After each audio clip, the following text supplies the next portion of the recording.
Okay, folks, here we go. Sorry for the delay. Welcome to What the F is Going On in Latin America and the Caribbean, Code Pink's weekly YouTube program of hot news out of the region. In partnership with Common Frontiers, Council on Hemispheric Affairs, Friends of Latin America, Massachusetts Peace Action, and Task Force on the Americas, we broadcast weekly on Code Pink YouTube Live. You can also find us on Apple Podcasts, Spotify, Telegram, and now at radindiemedia.com. Our guest today is Marco Castillo. He's the Executive Director of Global Exchange, and he also coordinates Nuestra Red, which we can talk about briefly too, Marco. But we're going to talk to you this evening, everyone. Our episode is about AMLO visiting Washington last week, and the title of tonight's episode, AMLO Goes to Washington, the Mexico-U.S. Bilateral Meeting in Review. And this will kind of serve as a follow-up to a conversation that some of you may remember we had with Marco last year when Kamala Harris was visiting Central America, in which she said to Guatemalans, do not come. So this is a bit of a follow-up to that, and we're really fortunate to have Marco with us this evening. Before we start our conversation, I want to share with all of you just a few anecdotes, highlights from last week's visit to Washington. And I'll start with a quote, because I want you all to read this great article that my co-worker and Code Pink co-founder Medea Benjamin wrote and had published in Jacobin today. And this is, I think, for a lot of us, particularly those of us outside of Mexico, this was a really profound image that we saw on social media last week. So let me share this with you. On July 12, when Mexico President Lopez Obrador traveled to Washington, D.C., his most exciting encounter for Mexicans, both in the U.S. and in Mexico, was not his meeting with President Biden, but his impromptu encounter with well-wishers outside of his hotel room at the Lombardy. A video on social media of the encounter went viral. It showed the president, known by his initials for all of you, AMLO, sticking his head out the window, blowing kisses, catching a bouquet of flowers thrown to him, and being serenaded by mariachis singing Amigo. And the lyrics roughly translated from Spanish into English, you are my soul brother, a friend that in every way and day is always with me. So that's from Medea's article. I encourage you all to read it. It's a wonderful, informative, and passionate expression of the president's visit to Washington last week. Also last week, the meeting with Biden included agenda items such as prioritizing Mexico's sovereignty, sovereignty being a major theme that we've been talking about in many episodes this past year. Curbing migration by offering more visa options, and of course, inflation. And this past Monday, President Obrador revealed that during his DC visit, he gave a letter to President Biden in which he defended Julian Assange's innocence and renewed previous offer to grant him asylum here in Mexico. So a lot to talk about in this episode, Marco, and I'm so happy you had time to join us. It's always a pleasure to have you in conversation. And I think it's really important that our audience, and I think most of people viewing and listening probably know, but let's remind them that that you are Mexican. And so that's why, because, well, you live in New York City, so, you know, but it's so important. And I'm sitting here in Mexico City, and Marco was actually from Mexico City. So it's really wonderful that you have time to share with us your insights about the meeting last week. And I think one of the things to me that made it so important was, and perhaps this was all diplomatically planned before the Summit of the Americas in LA of June, in which President Obrador did not attend. He did send the foreign minister, Ebrard, but he himself did not go representing the presidential level of diplomacy for Mexico. So let's talk about the importance of last week's meeting and what you think were some of the highlights and some of the most important things that we as a U.S. audience should be focused on, and perhaps what sort of political activity we can formulate around it. You're already working on a number of great projects. Thank you, Terry. It's always a pleasure to be here with you and always talking to anyone from Code Pink. Great leaders, great fighters. We are in the same struggle, and thank you for letting me be with your audience. So yes, I am Mexican, born and bred in Mexico in the state of Puebla and then Mexico City. And I've been in the US for over almost 2 decades, having the privilege of being in this country, involved in organizing activism and advocacy for Latin Americans in the US and abroad. But yeah, Mexico, obviously, it's in my heart, and what's happening in Mexico right now, it's fascinating for so many reasons that you have already explained. It's the charisma that AMLO brings to the country, to the region, the leadership, and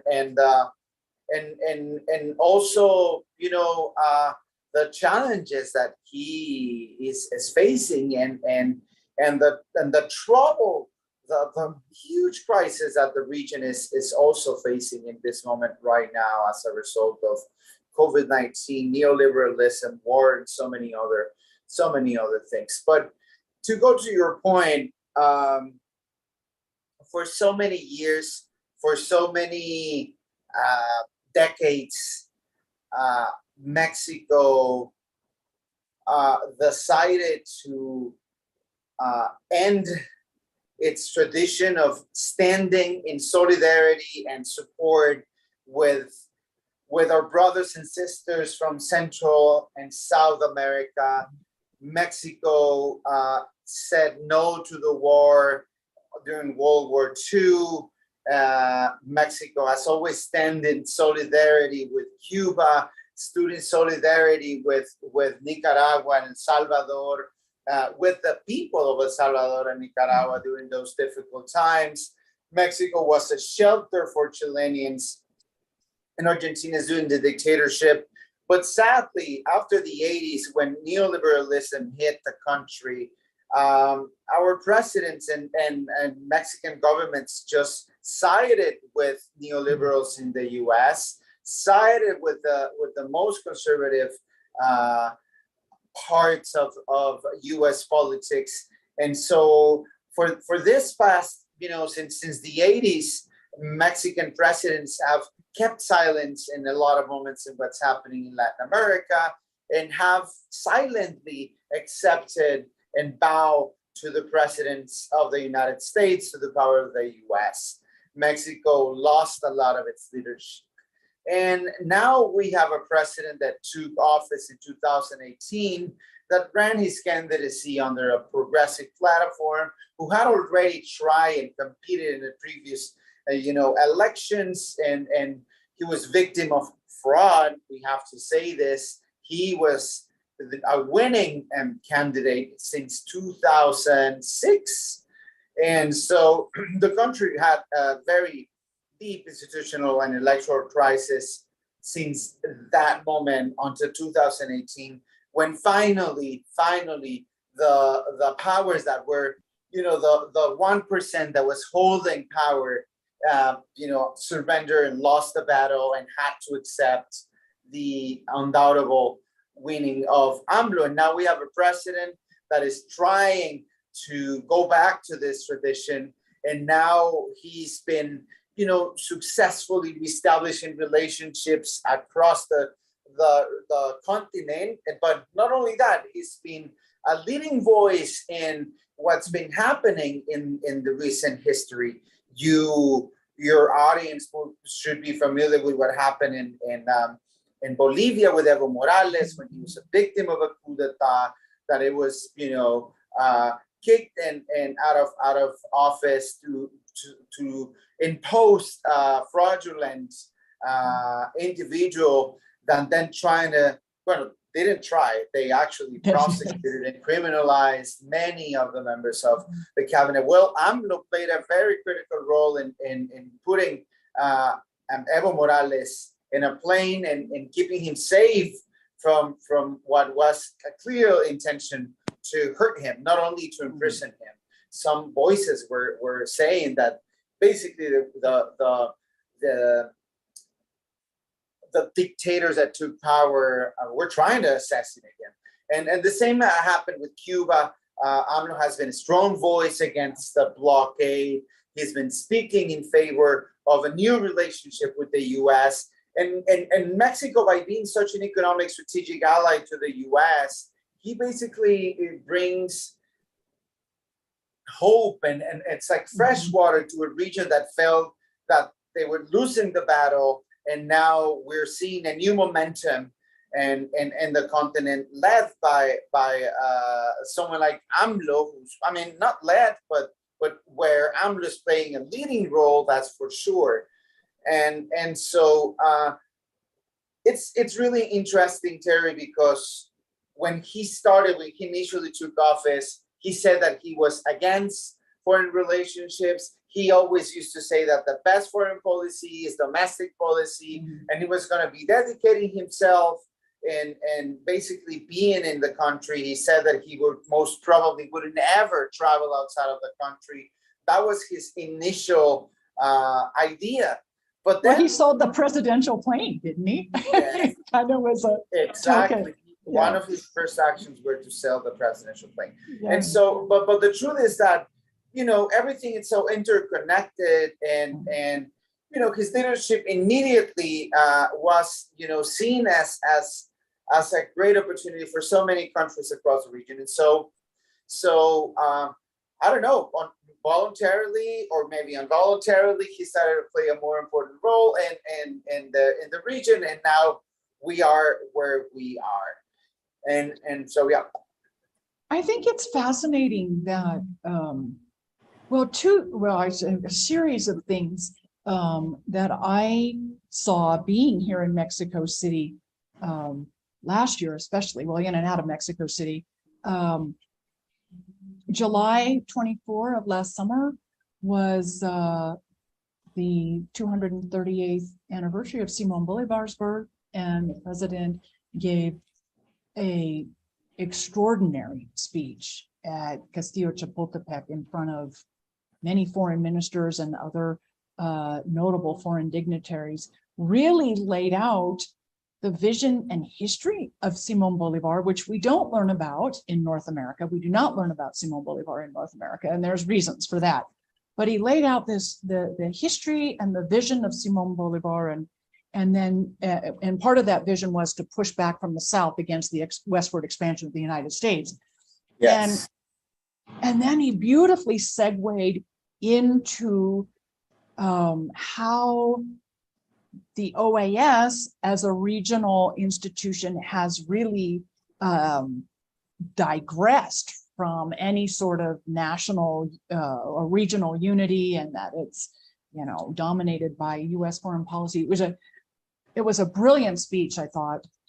And then after that, you know, a lot of us sitting here in Mexico listening to it, and you would know this as well, people were pretty excited about that. But I know many of the people I was with, we thought, well, this is a fabulous vision.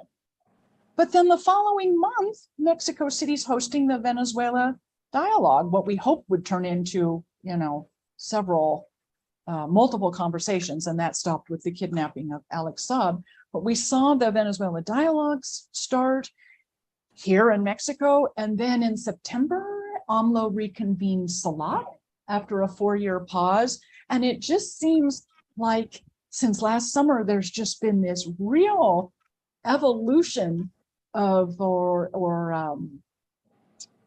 vision and he really injecting himself into building a vision for the hemisphere of the Americas, Latin America and the Caribbean specifically, but not absent of the US, which I think is part of what his meeting last week was about, in my opinion, but I'll ask you to comment on that.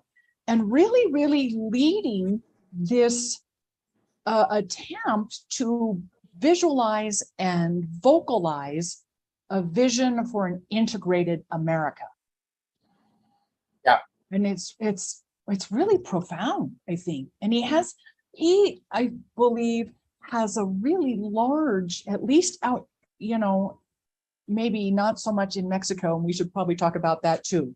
But certainly outside the country, he has a very large audience. And I believe that's because he does not, a lot of his ideas are fairly progressive and even some are fairly radical, but his demeanor and his tone of voice is not that.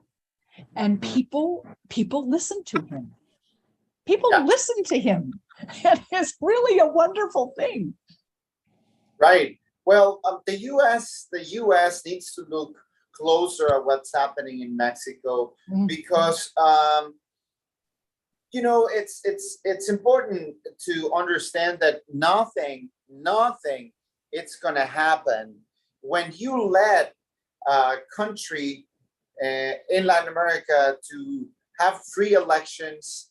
When you let countries exercise their democracy, and the U.S. has always been very fearful of of political leaders in the South, political leaders south of the border, and it's important that we look closer to what's happening in Mexico, because nothing has happened. He's been able to be critical of the history of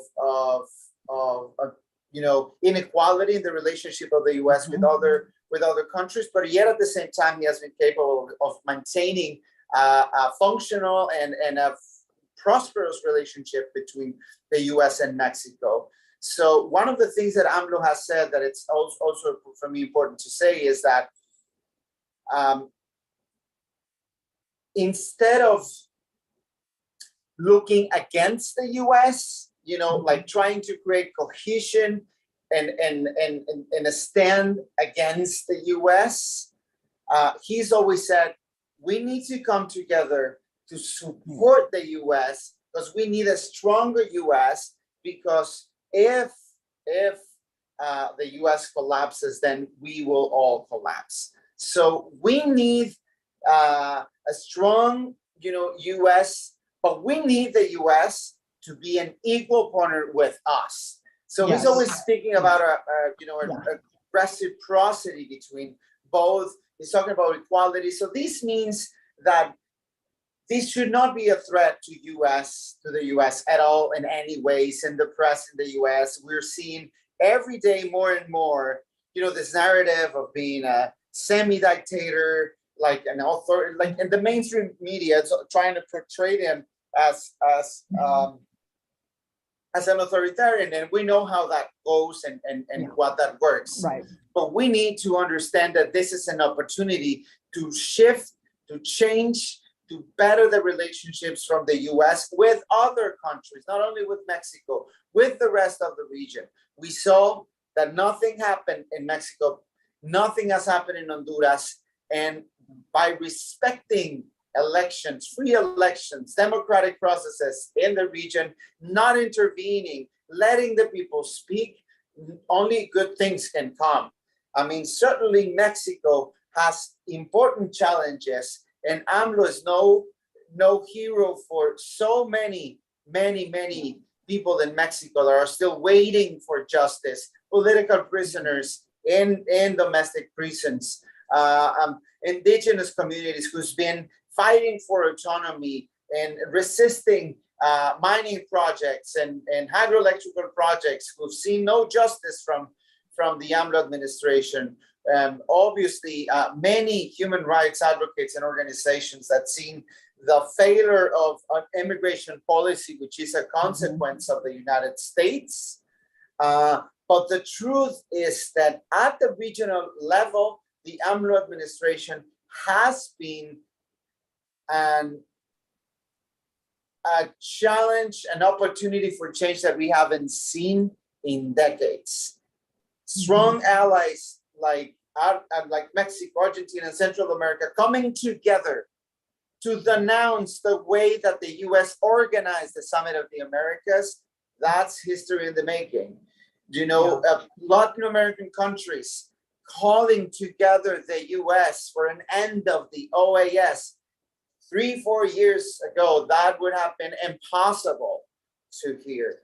So it is important to recognize what is happening right now geopolitically, what's happening in the Latin American continent, and find ways in the U.S. to support and help this administration, because it's not easy. They're facing many challenges, also many pressures from the right and from the 1% that is trying to diminish his accomplishments and bring him down. Wait, okay, I have tons of notes here. So let me, no, this is wonderful. And I think, so let's just, what you said about, working with the United States, and some people would say, well, why? And we know the history of U.S. interventionism throughout Latin America and the Caribbean, and it's quite heinous, and it's been quite frequent, especially since the end of World War II. And this is one of the things that I find really admirable, actually, and hopeful, is that when you mention that full regional integration, including the United States, but my sense is integration with the United States as equals, which would mean the United States is going to be required to recognize each country's sovereignty, individual national sovereignty, which also can be extrapolated to mean natural resource sovereignty as well, which we can come back to the lithium and what's happening here in Mexico and the lithium triangle in the Southern Cone and the Southern Command's comments yesterday, I think, about natural resources. But this is going to require this integration of a region as equals, which has something that's been needed, I would argue, for 500 years. This is going to mean an evolution is going to have to happen in the United States. And that's where my work and my coworkers and friends, that's where our work is going to be so important, because it's not going to be easy to change this paradigm of the United States. And still people refer to Latin America and the Caribbean as well. It was the backyard, now it's the front yard. And I mean, it's our yard, but it's going to mean an evolution. And not right. It's going to need, Terry, and thank you for your question or your comment. It's going to need a lot of doing, but also a lot of undoing. There are a lot of things, there are a lot of things that the U.S. needs to stop doing, stop fearing, stop assuming, and start believing. So the U.S. Foreign policy towards Latin America and towards most of the world, it's based in fear and based in fear and constant feeling threatened by others and by new energies, new movements, new leaders, always being afraid of. And it's very reactionary. Any government pretty much that has tried to be revolutionary, progressive, gets toppled in one form or another by the United States since 1945. Yes, that is correct. Since 1945. It's very reactionary. With the AMLO administration, we gotta understand that after Canada, after Europe, Mexico would be one of the most important relationships the U.S. has, because we share a border, a long border. We have some of the most economically dynamic borders in the globe, if not the most. So it is crucial for the U.S. And so, I mean, seeing this happening and seeing someone like AMLO and in the presidency, it's a clear proof that nothing happens if the U.S. stops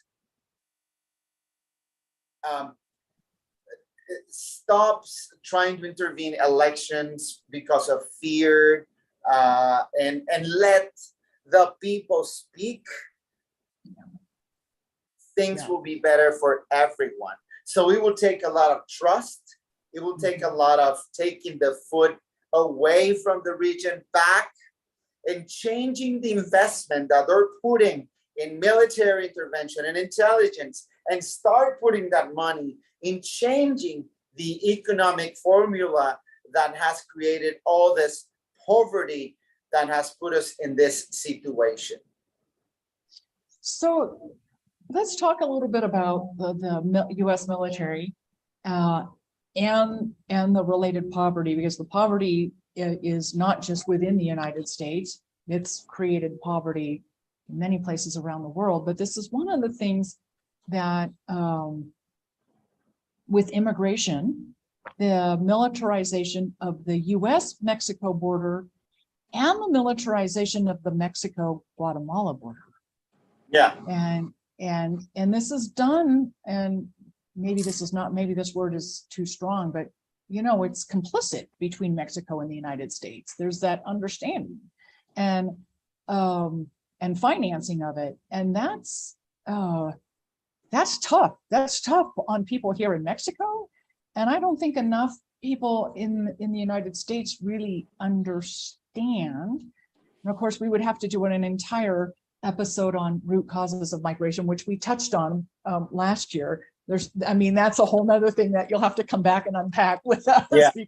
And we can promote some of the work that you're working on too, the Peace Summit for next summer and all of those great projects. But this militarization and really, and this exporting of militarization by the United States to control the movement of people is really, and unfortunately, that's the Mexican government has been complicit in that. And what do you see the AMLO government wanting to undo that, or attempting to, what's the vision there? And is that part of what the conversation in DC was about last week? Right. Well, thank you for that question, Terry. I didn't word it so well. I apologize. No, I think it's great. Let's see. We saw the huge mistake that the so-called war on drugs had, the terrible consequences that it had in the US and in the region in the 60s, all the way until 2012, when the war on drugs was declared also in Mexico. We saw millions of lives lost. And not only that, but with time, we learned that there was no such war against drugs. It was a war against people. It was a war against free societies, free and independent societies. Unfortunately, the next step of that war has been the war on immigration, the war on immigrants.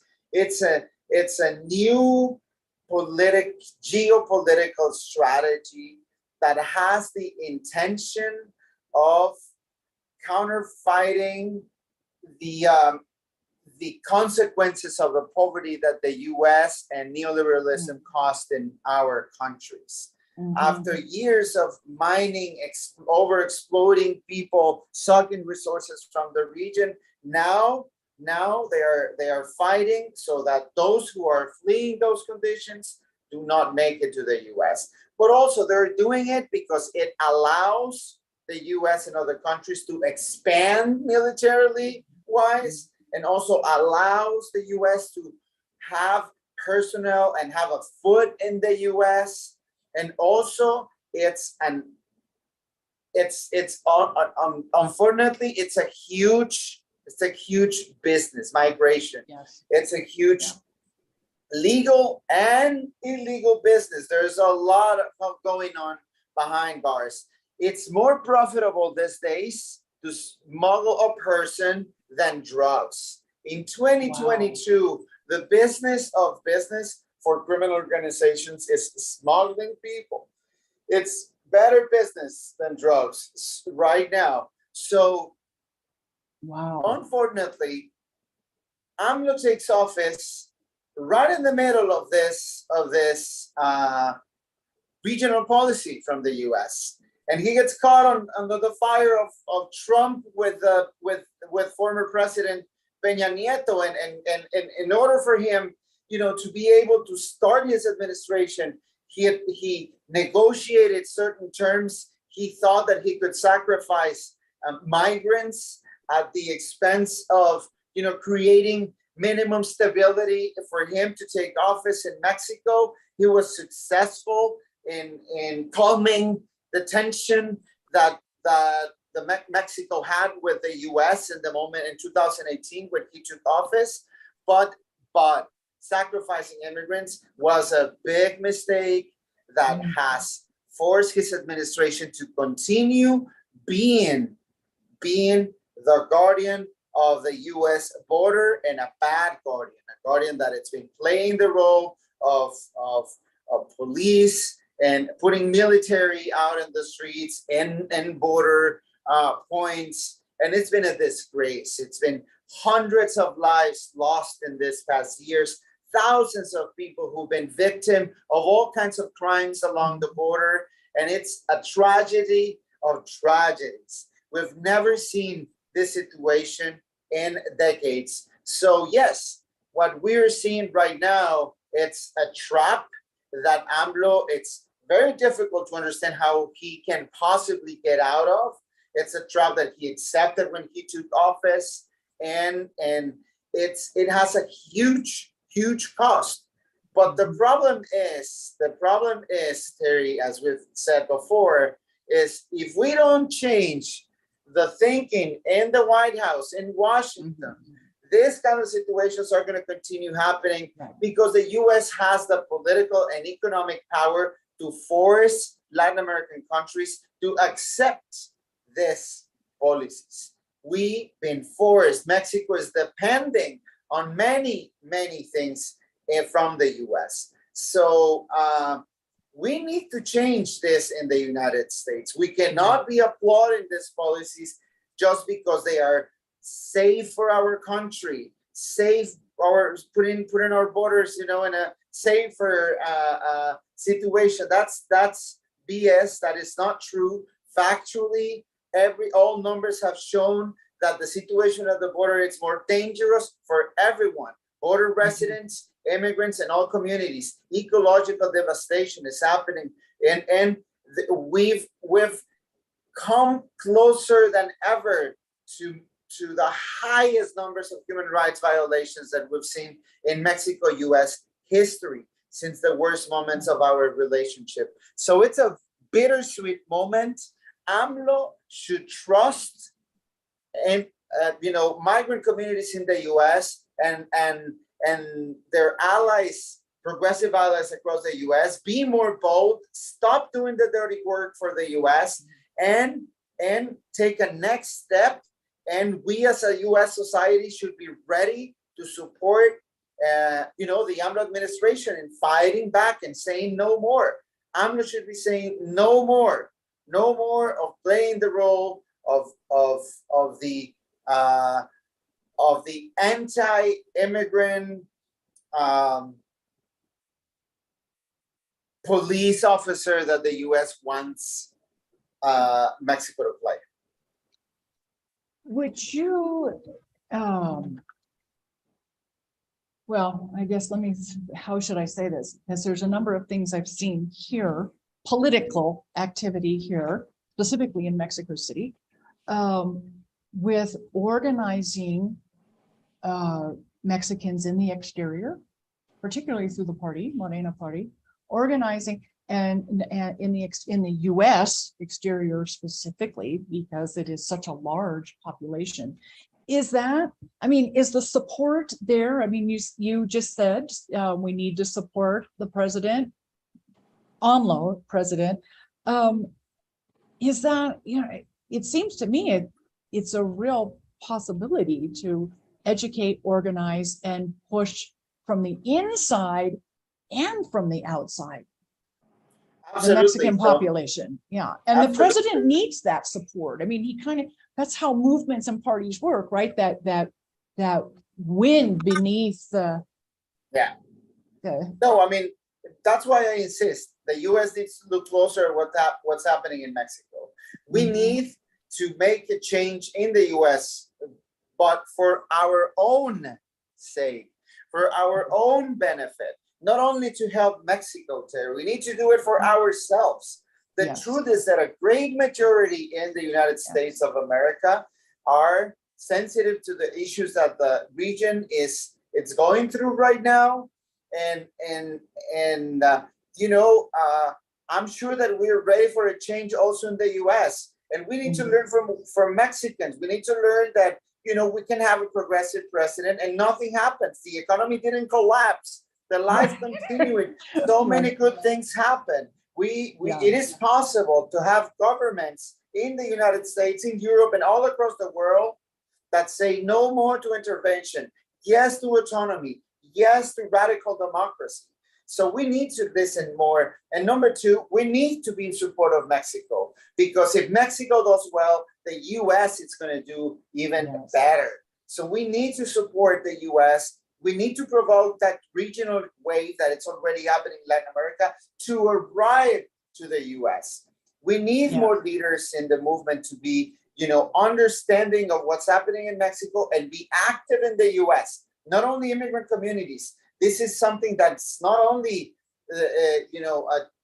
something that Mexicans abroad should be doing, all immigrant communities should be doing, and everyone in the U.S. should be in support, because the wave that it's coming from the South, it's a wave of better change. It's what the people, not AMLO, what the people that are voting for this president are demanding are radical Democrats who are not afraid of the 1%, not afraid of putting an end to capitalism or savage capitalism, to greed and pollution and all of those things that have hurt our lives in our region.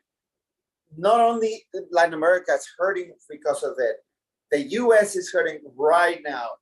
I was just learning how much the Pentagon's budget had increased during the pandemic, and it has no comparison with what the people received and all the benefits that people received in the U.S. It's like the stimulus checks and all of those programs are nothing compared to how much the Pentagon. So that's something that cannot continue.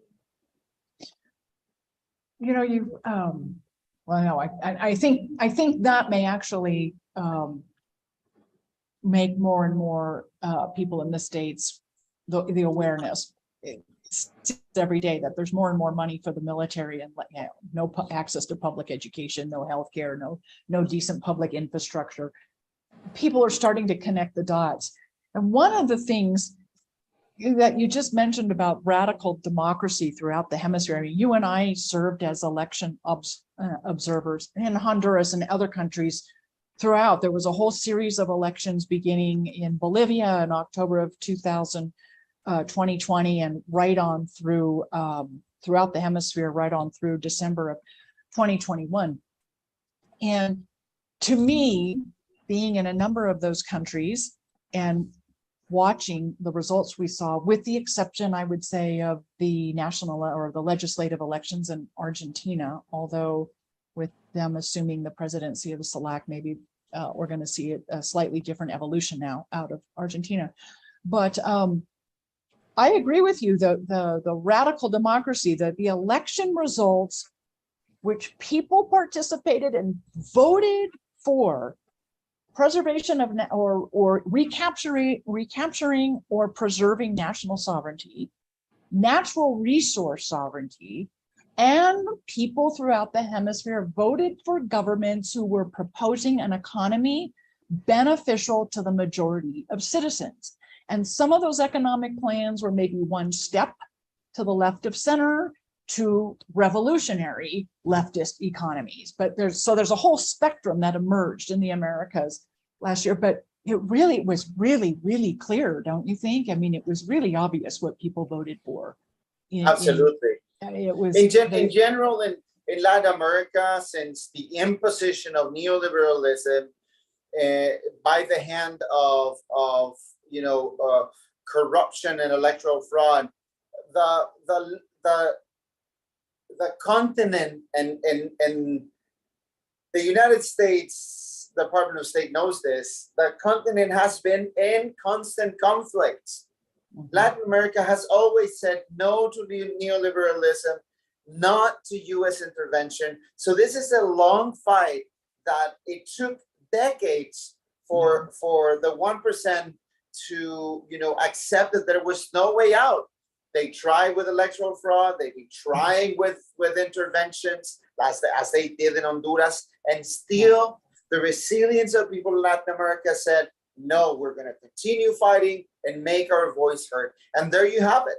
Both in Mexico and Honduras, you had such an overwhelming, number of voters supporting these candidates that AMLO is one of the, most voted and better positioned presidents in the globe, and so again, the U.S. Democratic Party needs to listen to what a majority is saying in the US. And we, as a majority in the US, need to get our act together and recognize that our voice can be heard and we can achieve things. We need to learn from the South. Yes, definitely. Definitely. And the South is really good in this particular moment, learning from each other too. I would add, it's a unity that, and I think it's a unity that's really very clear among nations. And I think that was very evident in the CELAC summit here in Mexico City in September. There was a lot of conversation, people, the differences among how domestic policy is handled, and yet saying we need to rise above that, respect the sovereignty of the individual nations, and find the common, those things that unify all of us, particularly economics, and work together as a block of nations. And there just seems to be such a very special moment right now in Latin America and the Caribbean, from which, and I fully agree with you, from which the United States should be learning from. And that's going to mean people like you and me and all our friends and family that, we've got to spread this change that's coming, because it is a change that would be beneficial for all of us Americans, North, Central, and South Americans, all of America. Yeah, sure. I mean, and I don't mean, and I really don't want to project the idea that things are great in Mexico and Latin America, that when we talk about this wave means that we have answers to all the problems. Absolutely not. We are facing, but it's a consciousness, it's a political consciousness. We're facing huge challenges in the region.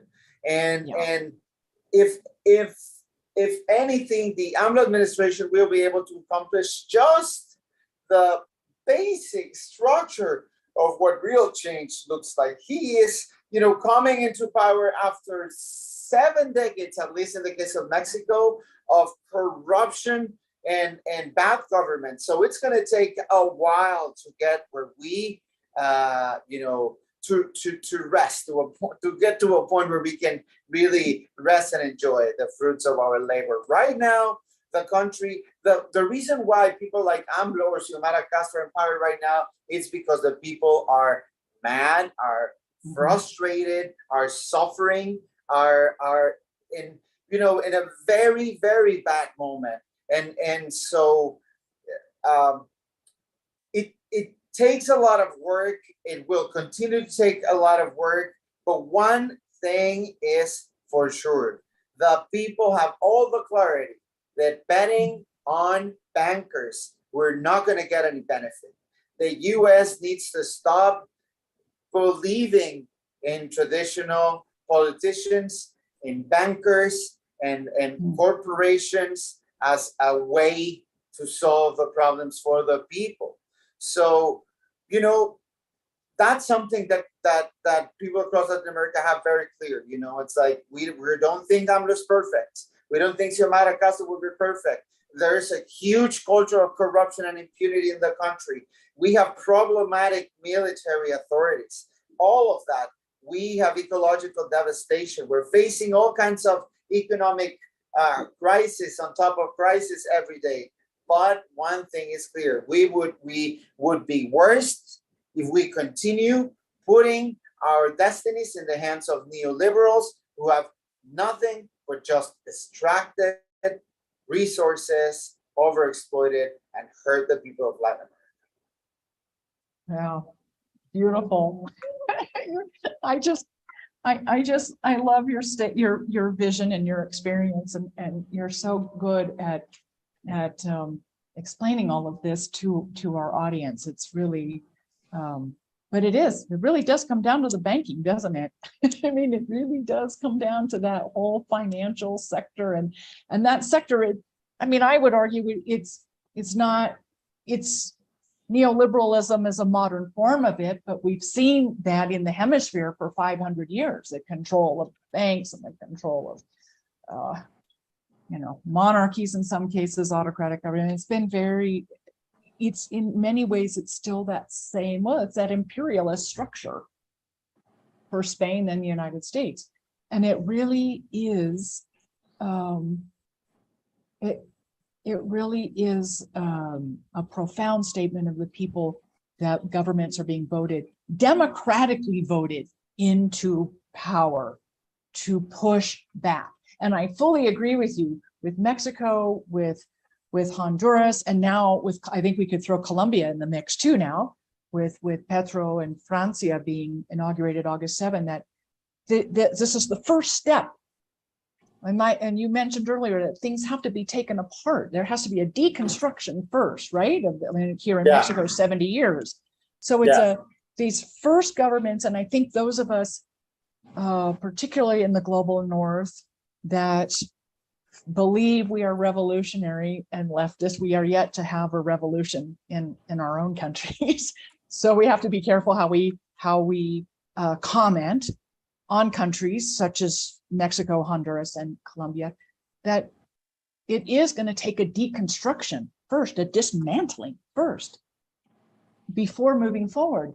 And that's definitely going to take at least one administration, and probably more than that, before there's an end product that is the vision and the dream with the first election. It's not going to happen overnight. And there is a lot of criticism of AMLO, as you have shared, and viable critique of what's happening, what's not happening. Xiomara Castro's going through the same. My gosh, Gustavo Petro's already been harshly criticized by the left outside of Colombia for not being leftist enough. These newly elected governments have so much to undo first. And I don't think that can be emphasized enough. And that is what it's going to take in the United States too. There's going to have to be an undoing of our previous way of thinking, of acting, of the systems are in place and how they work. That has to all be dismantled before you can even start moving forward. It's a huge challenge, because in many cases, and I'm sure that it will be also the case of the U.S. when we see change coming, greedy corporations and transnationals have accumulated such power that even if you take if you win the presidency of a country like Mexico or the U.S., you wouldn't hold power. You win, the government, but you don't win. You win the office. because many of these, members of the 1% club own, have the power because they own governments.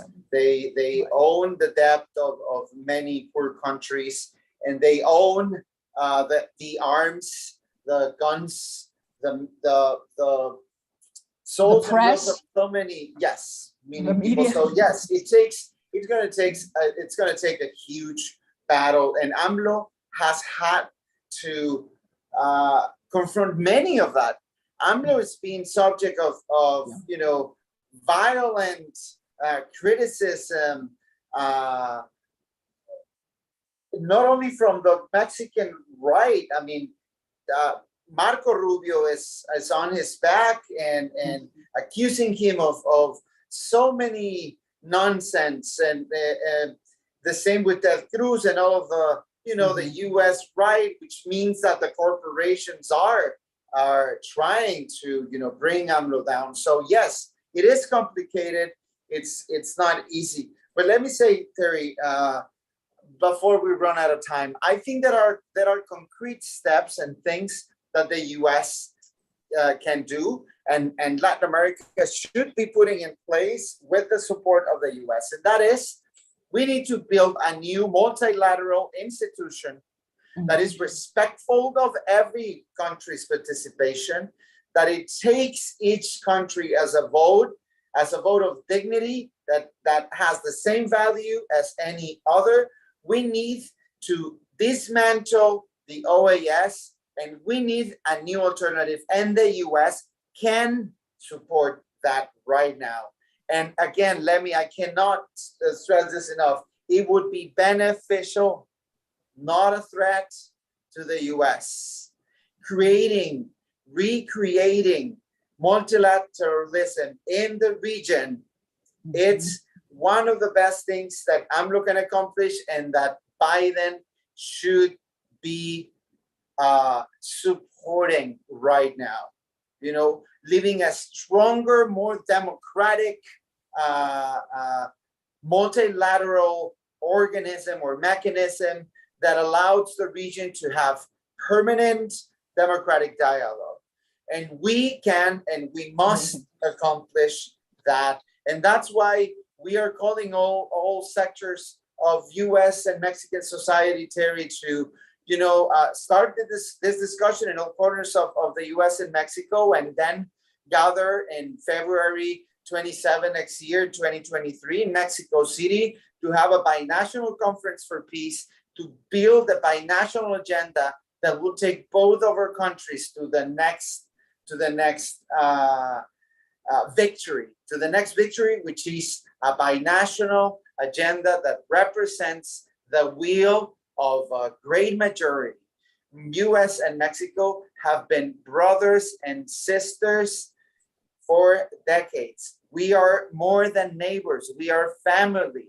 Over 30 million Mexicans are living in the U.S. We have millions of U.S. folks living in Mexico. We are family. We literally have our children on the other side of the border, both. And in the U.S., we literally have a lot of our parents in Mexico, living in Puerto Vallarta and Oaxaca, happily retired. So we need to see ourselves as one region. We cannot continue with this border perspective on things. That is old. That is archaic. That doesn't solve anything. Wow, I love this. This is this Cumbre de la Paz in February, and where can this is a really fabulous project for all of you in the audience. And so, where can the audience find more about the project? The Peace Summit. You and your audience were the first ones in listening about this. This has not been publicly announced. No, and I've sat in on some of the meetings, I will confess. Starting on July 27, Terry, when we kick off and announce the press conference, we're gonna publish a website that it's peacesummit2023.org, where folks will be able to see all the different discussions that are going to be happening, the different forums that we're going to be having across the U.S. in New York, in California, in Florida, and then we're going to have dialogues also at the Mexico-U.S. border and in Mexico City, and then we're going to end in February in Mexico City for this binational peace summit. Wow. So watch for that, everyone, and I really would love you to come back when this is officially launched, and let's do an episode. You know, let's basically do a little press conference promoting it, because it's such a fabulous project. We want to get as many people there as possible. But I'm so thankful you had time to join us for this episode. I just always love talking to you, and I love your insights, and I love how you articulate all the political and economic variables to our audience. It's just really, I always learn so much. I know our audience does, and I do. I learn so much from you, and I'm just so thankful for your time. Is there anything we failed to talk about, or any one or two points that came out of last week's meeting in DC that should be, particularly highlighted? I mean, we're probably leaving lots of things out of the conversation, but I think that I think that the message, it's pretty clear, and Biden and AMLO, for example, agreed on a 2.6 billion investment along the Mexico-U.S. border. That's one of the outcomes of the recent conversation. And so that's where I want to put the question. Is this money going to go to more border security, for more, militarized technology? Is this money going to go to more, immigration officers or border agents? Or is this money going to go to build more human rights shelters across the border, to make the asylum system much more effective and fast for all the people that are waiting right now at the border? Is this investment going to be to better the ecological systems of the border? Well, that depends on how much we fight and we collaborate on both sides of the border. Because probably the Biden administration is thinking on the first, but we the people have the final word. So yes, I mean, we should be motivated and inspired by what's happening in Mexico and in other parts of Latin America, and we should bring that inspiration and that energy to the U.S. Right now, it's a moment. November, it's the next step, and we who believe in freedom cannot rest until it comes. Okay, with that, I'll close our program with those fantastic words. And I just want to remind the audience that you've been listening to What the F is Going On in Latin America and the Caribbean, Code Pink's weekly YouTube program of hot news out of the region. And you can catch us in the evenings, typically 4:30 p.m. Pacific, 7:30 p.m. Eastern. This evening, we were so thankful to get Marco that we were more than happy to change our time. Also, don't forget to catch Code Pink Radio every Thursday morning, 11 a.m. Eastern, WBAI, New York City, WPFW, Washington, D.C. We're also on Pacifica radio stations in Houston and Los Angeles now, and both projects can be found on Apple Podcasts and Spotify. So be sure to catch us next week. And Marco, I really hope we have a follow-up conversation when the Peace Summit gets launched, because I think that it's a natural next step to share with our audience, as a follow-up, a continuation of this conversation. So thank you. I look forward to having you back. Thank you very much, Terry. Okay, thank you everyone, and we'll see you next week.